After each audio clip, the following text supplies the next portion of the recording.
Македонскиот режисер Милчо Манчевски го заврши документарниот филм Добри луѓе, инспириран од трагедијата во Кочани, во која животот го загубија 63 лица.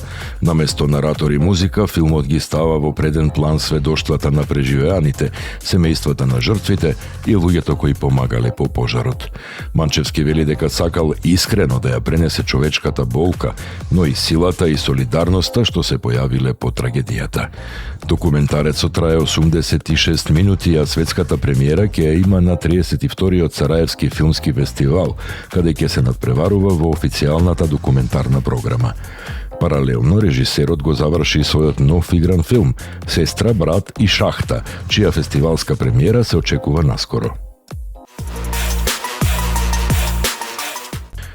Со свечена вечер на интернационална музика игра, како и со доделување на наградите за најуспешните ансамбли и фолклорни групи, во Битола беше затворено 56-тото издание на фестивалот Илинденски денови. Во изминатите 18 дена фестивалот обедини повеќе од 1300 учесници од Македонија и од светот, со над 77 настани исполнети со фолклор, музика, филм и изложби.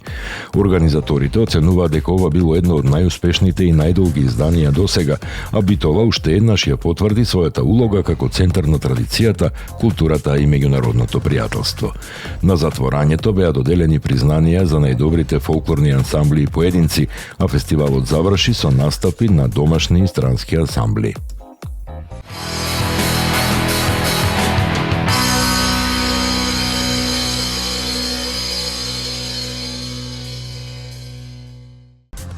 Маријан Патлиџанковски е добитник на наградата најдобар расказ на годинашниот конкурс Живко Чинго. Неговиот расказ Службен пат до Тирана, испратен под шифрата Патникот, беше избран како најуспешен меѓу 24 пристигнати дела.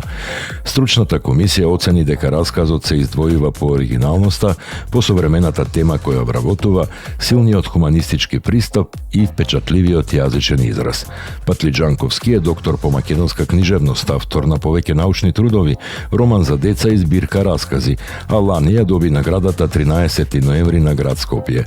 Признанието Живко Чинго свечено ќе му биде врачено на 13 август на традиционалната манифестација Вечер на Живко Чинго во Велгошти.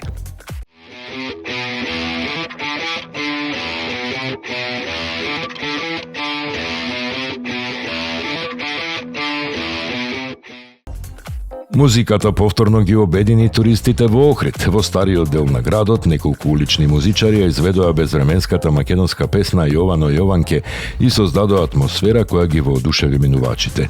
Туристите застануваа, се приклучуваа во пеењето, ги креваа рацете во ритмот на музиката и со мобилните телефони го снимаа незаборавниот момент.